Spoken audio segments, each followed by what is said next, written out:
All right, week 33, day 4, Micah 1 to 4, Psalm 10, and Matthew 24. The word of the Lord that came to Micah of Moresheth during the reigns of Jotham, Ahaz, and Hezekiah, kings of Judah. The vision he saw concerning Samaria and Jerusalem.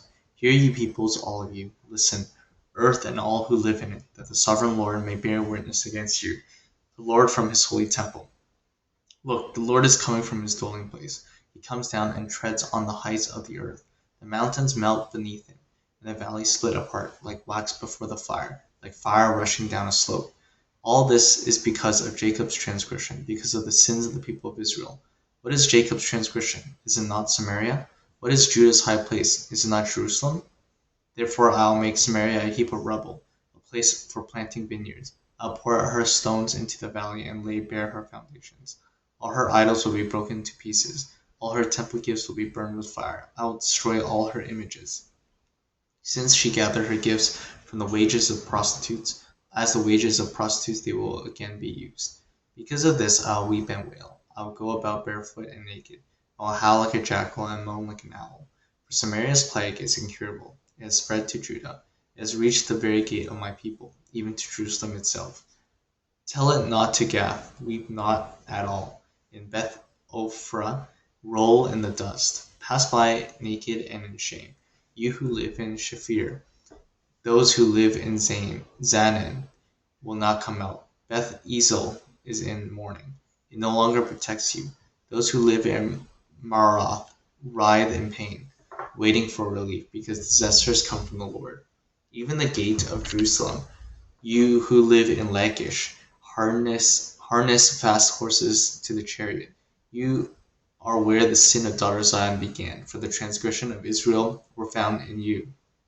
Therefore you will give parting gifts to Moresheth Gath. The town of Achzib will prove deceptive to the kings of Israel. I will bring a conqueror against you who live in Mareshah. The nobles of Israel will flee to Adullam. Shave your head in mourning for the children in whom you delight. Make yourself as bold as a vulture, for they will go from you into exile. Woe to those who plan iniquity, to those who plot evil in their beds. At morning light they carry it out, because it is in the power to do it. They covet fields and seize them, and houses and take them. They defraud people of their homes. They rob them of their inheritance.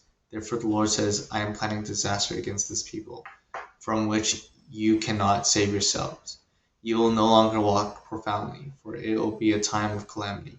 In the day people will ridicule you. They will taunt you with this mournful song. We are utterly ruined. My people's possessions is divided up. He takes it from me. He assigns our fields to traders. Therefore you will have no one in the assembly of the Lord to divide the land by lot. Do not prophesy, their prophets say. Do not prophesy about these things. Disgrace will not overtake us. You descendants of Jacob, should it be said, does the Lord become impatient? Does he do such things? Do not my words do good to the one whose ways are upright? Lately my people have risen up like an enemy. You strip off the rich robe from those who pass by without a care, like men returning from battle. You drive the women of my people from their pleasant homes. You take away my blessing from their children forever. Get up, go away, for this is not your resting place, because it is defiled. It is ruined beyond all remedy. If a liar and deceiver comes and says, I will prophesy for you plenty of wine and beer, that would be just the profit for this people. I will surely gather all of you, Jacob. I will surely bring together the remnant of Israel. I will bring them together like sheep in a pen, like a flock in its pasture. The place will throng with people. The one who breaks open the way will go up before them. They will break through the gate and go out. Their king will pass through before them, the Lord at their head. Then I said, listen, you leaders of Jacob, you rulers of Israel, should you not embrace justice, you who hate good and love evil, who tear the skin of my people and the flesh from their bones, who eat my people's flesh, strip off their skin, and break their bones in pieces, who chop them up like meat for a pan, like flesh for the pot? Then they will cry out to the Lord, but he will not answer them. At that time he will hide his face from them because of the evil they have done. This is what the Lord says. As for the prophets who lead my people astray, they proclaim peace. They have something to eat, but prepare to wage war against anyone who refuses to feed them.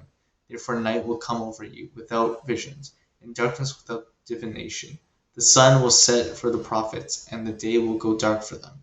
The seers will be ashamed, and the diviners disgraced. They will all cover their faces because there is no answer from God. But as for me, I am filled with power, with the Spirit of the Lord, and with justice and might, to declare to Jacob his transgression, to Israel his sin. Hear this, you rulers, you leaders of Jacob, you rulers of Israel, who despise justice and distort all that is right, who build Zion with bloodshed and Jerusalem with wickedness. Her leaders judge for a bribe, her priests teach for a price, and her prophets tell fortunes for money. Yet they look for the Lord's support and say, "It is not the Lord among us? No disaster will come upon us." Therefore, because of you, Zion will be plowed like a field, Jerusalem will become a heap of rubble, the Temple hill a mound overgrown with thickets. Psalm 10. Why, Lord, do you stand far off? Why do you hide yourself in times of trouble? In his arrogance the wicked man hunts down the weak, who are caught in the schemes he devises. He boasts about the craving of his heart. He blesses the greedy and reviles the Lord. In his pride the wicked man does not seek him. In all his thoughts there is no room for God. His ways are always prosperous. Your laws are rejected by him. He sneers at all his enemies. He says to himself, "Nothing will shake me." He swears, "No one will ever do me harm." His mouth is full of lies and threats. Trouble and evil are under his tongue. He lies in wait near the villages. From ambush he murders the innocent. His eyes watch in secret for his victims. Like a lion in cover he lies in wait. He lies in wait to catch the helpless. He catches the helpless and drags them off in his net. His victims are crushed, they collapse. They fall under his strength. He says to himself, "God will never notice." He covers his face and never sees. Rise, Lord, lift up your hand, O God. Do not forget the helpless. Why does the wicked man revile God? Why does he say to himself, "He will not call me to account"? But you, God, see the trouble of the afflicted. You consider their grief and take it in hand. The victim commits themselves to you. You are the helper of the fatherless. Break the arm of the wicked man. Call the evildoer to account for his wickedness, that would not otherwise be found. The Lord is king forever and ever. The nations will perish from his land. You, Lord, hear the desire of the afflicted. You encourage them and you listen to their cry, defending the fatherless and the oppressed, so that there will be earthly mortals will never again strike terror. Matthew 24. Jesus left the temple and was walking away from his disciples came up to him to call his attention to its building. "Do you see these things?" he asked. "Truly I tell you, not one stone here will be left on another. Everyone will be thrown down." As Jesus was sitting in the Mount of Olives, the disciples came to him privately. "Tell us," they said, "when will this happen, and what will be the sign of your coming and the end of the age?" Jesus answered, "Watch out that no one deceives you. For many will come in my name, claiming I am the Messiah, and will deceive many. You will hear of wars and rumors of wars, but see to it that you are not alarmed. Such things must happen, but the end is still to come. Nation will rise against nation, and kingdom against kingdom. There will be famines and earthquakes in various places. All these are the beginnings of birth pains. Then you will be handed over to the persecuted and put to death, and you will be hated by all nations because of me. At that time many will turn away from the faith and will betray and hate each other, and many false prophets will appear and deceive many people. Because of the increase of wickedness, the love of most will grow cold, but the one who stands firm to the end will be saved. In this gospel the kingdom will be preached in the whole world as a testimony to all nations, and then the end will come. So when you see standing in the holy place the abomination that causes desolation, spoken of through the prophet Daniel, let the reader understand. Then let those who are in Judah flee to the mountains. Let no one on the housetop go down to take anything out of the house. Let no one in the field go back to get their cloak. How dreadful it will be in those days for pregnant women and nursing mothers. Pray that your flight will not take place in winter or on the Sabbath, for then there will be great distress, unequaled from the beginning of the world until now, and never to be equaled again. If those days had not been cut short, no one will survive. But for the sake of the elect, those days will be shortened. At that time, if anyone says to you, "Look, there's the Messiah," or "There he is," do not believe it. For false messiahs and false prophets will appear and perform great signs and wonders to deceive, if possible, even the elect. See that I have told you ahead of time. So if anyone tells you, "There he is out of the wilderness," do not go out, or "Here he is in the inner rooms," do not believe it. For as lightning that comes from the east is visible even in the west, so will be the coming of the Son of Man. Wherever there is a carcass, there the vultures will gather. Immediately after the distress of those days, the sun will be darkened, and the moon will not give its light. The stars will fall from the sky, and the heavenly bodies will be shaken. Then will appear the sign of the Son of Man in heaven, and then all the prophets of the earth will mourn when they see the Son of Man coming on the clouds of heaven with power and great glory. And he will send his angels with a loud trumpet call, and they will gather his elect from four winds, from one end of the heavens to the other.